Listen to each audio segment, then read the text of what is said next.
Investing in equity market is just like riding a roller coaster.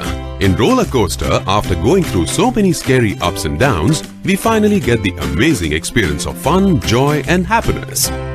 During these speedy ups and downs, we might get scared, but we did not jump out of it even though we feel the fear.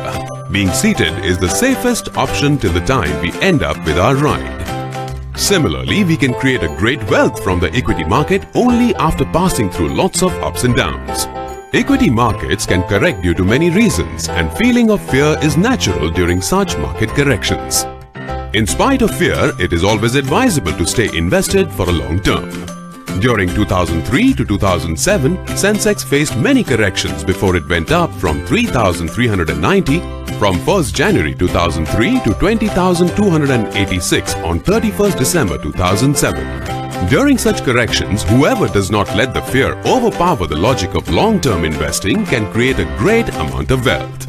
Invest your hard-earned money in equity market through mutual funds for long-term with the help of proper advice from financial advisor to create wealth for you and your family.